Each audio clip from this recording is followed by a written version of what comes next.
qullaa barbaaduudhaaf yeroo hundumaa nuyi fuula waaqayyoo dura jiraachuudha. Amma yeroo ammaa kana namni bakkeen nama baay'ee jijjiirama gurguddaa argisiiseera. Akkuma sila jijjiiramni bakkee salphaadhaa siniin jedheera. Garuu keessi ulfaataan keessi kee rakkoo qaba taanaan raajiin biyya addunyaa kanaa yoo sirratti raaje manni macaafa qulqulluu yoo sirratti baname keessi keenya rakkoo qaba taanaan waaqayyo wajjin diina ta'an. Waaqayyo akka namaa fuula laalee mataa laalee diina nama godhatu. Waaqayyo raajii sana mi dubbatuun fira nama godhata miti. Bakki waaqayyo laalu keessa. Waaqayyo ganama kana waa isinitti hima. Amma baan addunyaan kun addunyaatti feete qilleensi ulfaataan biyya kana keessa dhufee jiru akkasin irratti hojjenneen barbaaddu.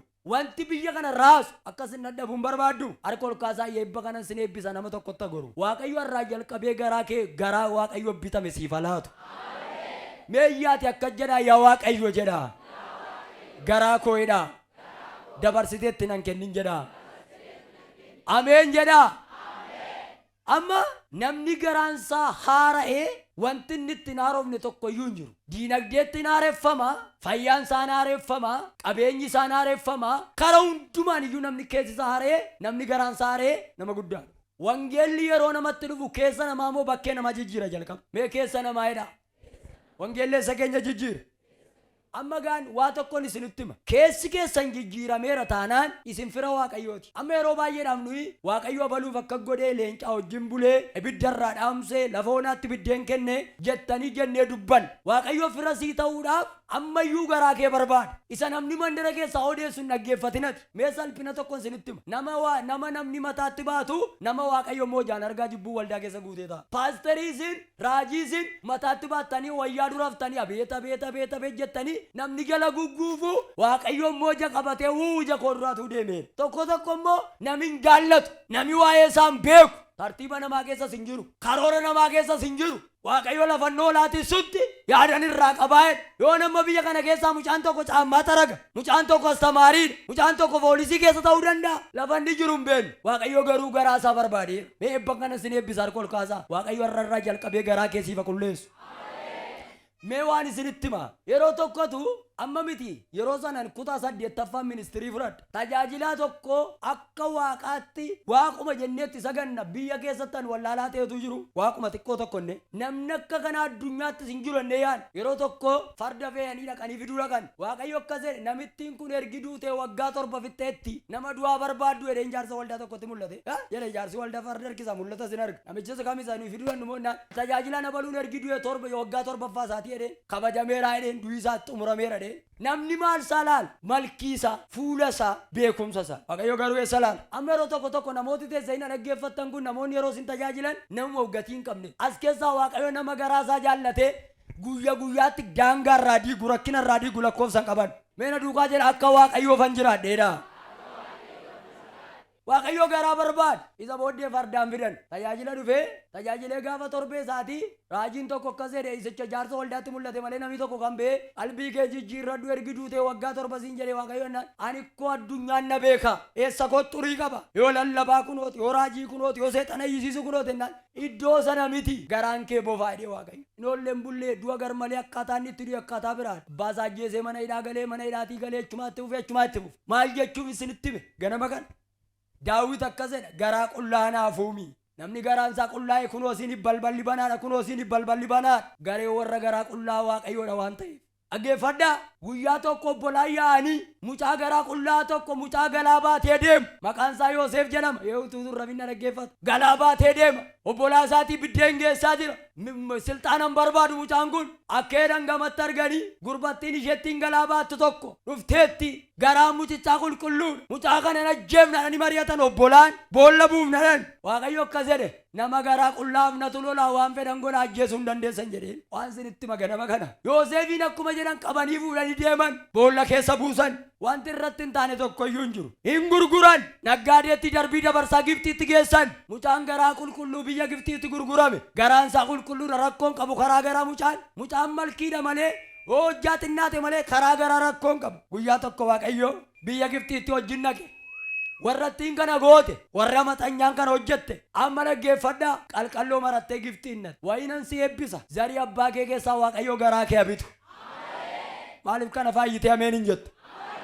warra garaan isaanii dhukkube immoo macaafa keessaa isinittan hima. Isaan immoo eenyu jettan Qaayel obboleessa lama ta'anii dhalatan ajjeesee dhossee dhufee dhaabate garaa isaan rakkoo qaba. Garaan namicha kanaa maal? Nama isa caalu hin jaallatu aarsaa dhiyeessuu barbaada malee Waaqayyoof abboomamuu hin barbaadu. Qaayel eera kee obboleessi kee Abeel ani hin beekodhe nama garaan isaa rakkoo qabu fuula isaa beesisa. Namas mukkee jiru nama garaan isaa rakkoo qabu fuula isaa beesisa dhaanii akkanaan jedhe hafuurri qulqulluun ganama kana hoodhaaga iyyaan ture waan ta'eef hangabaabseen dubbadda akka jedhe hafuurri qulqulluun addunyaa kanarra bashaatee jiraatta garaa keen fayyisa dhe Waaqa. Mina duukaa ameen jedha. Yoosef biyya Gibxiis dhaqee akkuma isaa durii dhaggeeffadha abjuu hiikuu jalqabe boran du'an jennu garaa isaa qulqulluu dhaqa. Namas mukkee jiruuni abbaan barbaade sirratti odeessuu yaadda hin jedhaani. Namni garaa qulqulluun badoodhaani. Dafee namni waldaa jiru harka lachuu ol kaasan an eebbisa. Akkeedhe Waaqayyo addunyaan addunyaa ganteetti firri fira ganteetti awwarra garaa qajeelaan ganu garaa keen bita ganama kana dhe Waaqayyo. Qaayeliin Waaqayyo attam gootennan an obboleessa koon argineedha ajjeesee dhufee dhaabate maal nafsiitis samoo maal lagaafattaa akkeedhe Waaqayyo Qaayeliin fuula kee beesisa garaan kee rakkoo qabaadheen ajjeeftee dhufteedheen amma baay'een keenya baay'een mee dhaggeeffadha biddeen nyaannu namni galatuma dhabne malee nuyi namni amma biddeen nyaatu dhabe hin jiru garaa keenya rakkoo qaba garaan namoota baay'ee xaxaadha yoo itti seentanii ilaaltan rakkoo gurguddaa qaba garuu kan warra garaan isaanii jijjiirame yeroo hundumaa ifaadha. Kanaaf Daawit garaa qullaanaaf uume mee bu'aa garaa qullaan sinii sittima Wangeela Luqaas boqonnaa 15 sin keessa 17 17 irra naa dubbisame mee qabxii tokkoffaa maal godhaa namni garaa qullaa jalqabu dabalaa deema jireenya dabalu keessa jiraata mee Luqaas 15 lakkoofsa 17 eenyuun naa dubbisa Wangeela Luqaas 15 yemmus gurbichi yaada isaa naanneeffatee hojjetoonni guyyaa abbaa kootiif hojjetan biddeen isaan irraa hafu nama meeqaa gurbaa tokkoon isinitti argisiisa fakkeenya tokko gurbaa qabeenya abbaa isaa balleessee wayyaan isaa irratti ciccitee waan nyaatu dhabe tokkotu argame gurbaan kun akkas jedhe ijoo an biyya kana keessatti jedhe ergi qutusuudha mucaan kun qabeenya abbaa isaa balleesse fakkeenya kun amma jedhe qabeenya abbaa koo balleesseera qabeenyi narraa dhumeera wayyaa kootuun hin qayyaratin yaada koo qayyaradhaa jedhe yaada koo hin jijjiirradhaa jedhe yaada koo maallan godhaa nan jijjiirradhaa jedhe mee waan isinitti hima utuu gurbaa kana ta'e wayyaa jijjiirradheen gala malee yaada hin jijjiirradhu maaliif yeroon biyya yaabee namni na beettedhe amma adii surree adii uffadheen biyyatti galan ture tu mucicha ta'e maaliif namni natti kofalti kaa gurbaan kun garuu iddoo tokko yoo ofirraan jijjiirre booyyeet isaa ture caammaan isaa tottoreera wayyaan isaa dhumeera waan nyaatu dhabeera garuu namittiin kun lafa jijjiiramu jijjiiramte waa'ee biddeen kanaaf hin dhiphatinaa isin lafa jijjiiramte tokko jijjiiramnaan lafa cufamaa keessaa lafa banamaa abbaa gurbaan kun lafa jijjiirame ammatu mucaan tokko yoo arguu darii kee Finfinneetti galee gaafa deebi'ee dhufu wayyaa jijjiirratee dhufa yoo attuu ta'e amalli isaa akkuma durii attuu yoo sobduu ta'e akkuma duriiti biyyi nagaadhaas keessattuu waasinitti himuuf hin jedhe amma waldaa kana keessa nama mana jijjiirrate baay'ata mana jijjiirrate jechuun maachuudha gamatti sagada ture gamana dhufe amma gurbaan kun lafa jijjiiramu jijjiirame iddoo cimaa jijjiirame lafa namin jijjiiramne jijjiirame meena duukaa jedha yaada isaa naanneeffateedha maal isaa naanneeffate nami yaada jijjiirame nama guddaa eewu kan dafee harka isaatti qabatu amma nan eebbisa har'aa jalqabee yaada kee jijjiiru meeyyaa yaada jijjiiramaa jedha amma namoonni keenya sabara 2002tiin hojjetu yaada isaanii sabara 2002 karoorri isaanii sanuma mul'ati isaanii sanuma hojiin isaanii sanuma lallabi isaanii sanuma hojiin isaanii sanuma amma waasinitti meen waan cimaa si yaadachiise hora geessanii kiristaanni tokko kiristaana kan isa jechisiisu faarsaa 51 lakkoofsa 10 irraa kaan ilaa ergaa kana qabaddaa nama guyya guyyaatti yaada isaa jijjiiruudha tooftaa jijjiira nama yaada jijjiiramaa addunyaa kanatti banama nama ciisee yaada isaa jijjiiramuuf gurbaan kun kopheetu hin jijjiirin caammaatu hin jijjiirin istaayilii tokkotu hin hordofin yaada isaa jijjiirate biyya dhufe abbaan isaa gamatti argee mee tokko dheeraa abbaan isaa maal jedheen gurbaa yaada jijjiiramaa kanaan 1522 abbaan isaa garuu ergamtuu isaatiin dafaa uffata keessaa caalutti uffisaa amartii warqee quba isaatti kaa kophee miilla isaattis kaa tuntunoocha isa coomaas fidi sana fidaati galaa hin nyaannaa hin gammannaa jedhachuma irra taa hin gaatti guuteera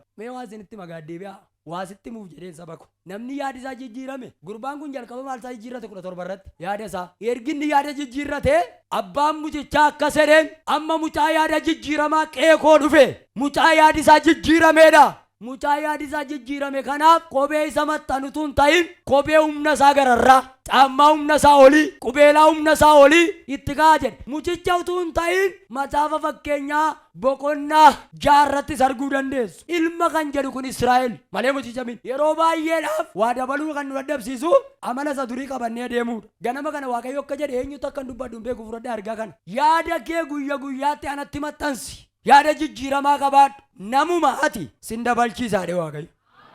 Mee namni aaru tokko dafee harka isaa ol kaasee mee na duukaa hinaafee na duukaa jedhe. Yaa Waaqayyo jedha. Hafuurri na dabalchiisu narraa dhufedha. Ollaa keessanitti galagalaa dabaluun barbaaddaadhaani. Yaada kee jijjiirradhu guyyaatti. Guyyaa tokko biyya tokko been biyya tokko waggaa 6 biyya tokko dhaqee deebi'ee waggaa 6ffaatti deebi'ee biyyicha dhaqee ammas. Yeroo naqu rakkoo qabnaan jedhan ammas maal jennaan abbaa manaa fi haadha manaa lachuu ija callee go'anii dhufanii ammayyuu rakkoo qabnaan maal jennaan maal naa kaasanii waanuma waggaa 6 jaarsummaa taa'ee baranaa naa kaasan. Meeshii dubbatadhaan jedheen waanuma waggaa 6 jaarsummaa taa'ee baranaa kaasan. Waaqayyo akka jedhe guyyaatti yaada kee jijjiiri malee balbaloota banamaa fuula kee jira Waaqayyo. Waa isinitti meen xumura na dhaggeeffadhaa. Waan ajaa'ibaan isinitti hima. Gurbaan kun gaafa yaada jijjiiratee dhufu caammaa naa bitaa jedheera. Wayyaa naa bitaa jedheera abbaadha. Eewutu itti dachaase wayyaa caammaas. Abbaa meena duuka abbaa jedha. Abbaan sun maqaan isaa Yesuusii gammadi. Maqaan isaa Waaqaa gammada akka jechuudha. Amma nama si bukkee jiruuni cubbuun kee yoo hammamsitti ulfaate iyyuu yaaddeen jedhaani. Yaada jijjiiramaa qabaadhuudhaani. Gurbaa cimaadha jetteeti yaaddu isanni cubbuu hojjete miti. Isanni yaada jijjiirrateedha. Kophee tokkotu hin jijjiirrate warra yaada jijjiirrate cimoodha. Atumti yaada kee guyyaatti jijjiirradhu malee haareffadhu malee tulloonni kun fuula keetii akka ilmoolee hoolaa qorophisiisa Waaqayyo si dura. Ameen hin jettaa? Namoonni tokko hojii baay'ee qabu warra akkasiin tuffatina warra cubbuutti dabalanii hojjetan duwwaa malee. Gurbichi kun yaada isaatti maa'edha. Ayyaa abbaa koo sis yakkeera Waaqayyoonis yakkeera dhufeen fuula kee jilbeenfadhaa jennaan abbaan isaa akka jedhe namitti garaa jijjiirratte kanaaf uffannaa taa'e. Ati jedhe Waaqayyo yaada jijjiiramaa gara koottachaa dhufu qabaadhu malee waa'ee isa bakkee kanaa yaadda'iin sin jijjiiraadhe Waaqayyo. Meeyyaa Waaqayyo nama jijjiiraadha. Ilaame yaada jijjiiramaa qabaadhu malee waanumati biyya lafaa kaarraa barbaaddu Waaqayyo sii laata. Balbala sitti banaa jedhin abdii waa'ee keef jiran mayyuu jedhin. Yaada jijjiiramaadha. Cimaa namaa garuu isinitti hima. Nama cubbuu obboleessa isaatiif qalbii jijjiirratu nama cimaadha. Gaa'illi kan inni dhaabatu kan balleesse haadha manaadhaa ofii keetii nan balleesseetta inni dhiiraa yoo akka ta'e manni kee ijaarameera abbaa gammadde.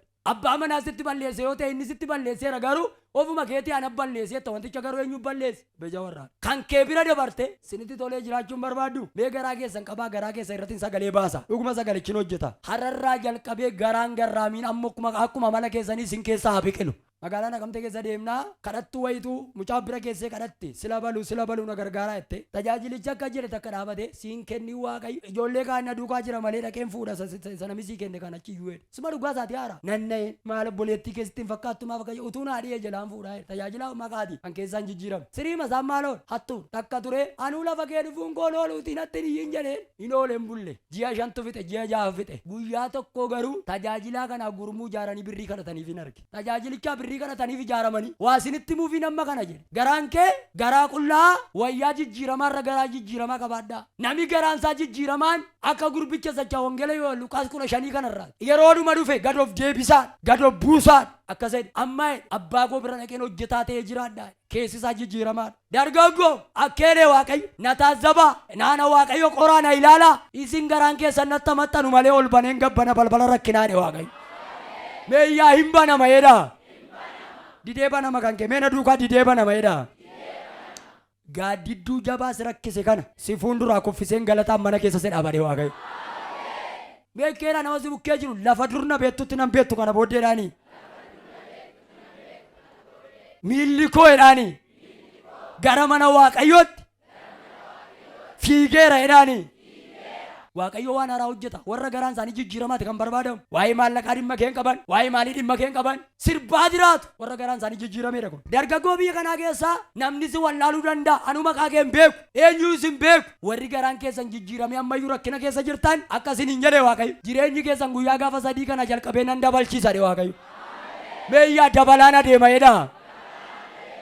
mucichi wayyaatti uffisan qalabatii qubatti kaan gurbaa kanaaf cooma qalame zargii geggeeffame eebba gabatee eebba biddeen eebba wayyaa eebba nagaa eebba fayyaan eebbisaa kol qabadhaa har'aa kaasee waaqayyo kan si boosisu naannoo keetii awwaalu ameen jedha. Gurbaan kun hin fuune garuu akka warra fuudhee ta'e uffannaan jira caammaan jira wayyaan jira maaliif yaada jijjiirama keessaa kun dhufa. Amma baay'een keessan dhuga baatota as keessaa ana duwwaamin waaqayyo kosii keessaa nu kaase baay'ee keenya soban lallabamini dhugaan lallabaa ija koon argeen lallabaa macaafi keenya 67 immoo nuyi warra waaqayyo hidhii boollaatii dhaqee nu fide hidhii boollaatii ba'uun gamoo jaarrachuu jechuun hidhii boollaatii ba'uun konkolaataa hedduu qabaachuun hidhii boollaatii boolla keessaa ba'uu jechuun jireenya waaqayyo wajjinii jiraachuu jechuudha. Kanaaf waaqayyo akkas jedhe guyyaa kanatti gaa ergaa isa dhumaati. Yaada kee jijjiirrattaa ani immoo keessaa fala kee jijjiiraadhe waaqayyo. Afuura kee jijjiirrattaa godoo kee nan jijjiiraadhe waaqayyo. Hangafni isaa maal jedheen ani erga naladhee qonnaan qotaa ammana keessan taa maalumaaf gurbaa kanaaf wayyaa bittanii jedhe abbaa isaa gaafate inni hangam akka jedhe abbaan isaa waa'ee mucaasa jijjiirameen sitti maa jedhe inni jijjiirameen uffataa ati waa'ee isaa dhiisi waa'ee isa jijjiirameef kan dubbate anaaye hinaaftuun keessa yoo baay'ate iyyuu isin kiristaana jijjiirame taa malee kunoo jedhe waaqayyo baruma addunyaan baddu kanan ulfinatti si fidadhe waaqayyo meeyyaana duukaa ulfina jira jedha. Namtitti waggaa 38 ciiftee Yesuus maal barbaadde jennaan waggaa 38 ciiftee maal ta'uun barbaadette mayyuu fayyuu warra akkasii duwwaan harka ol kaasaa har'arraa jalqabee maqaa Yesuus Kiristoosiin waaqayyo waaqni lafa uume inni samii kana uume har'aa jalqabee guyyaa fayyinaa fuula keessa na fidu.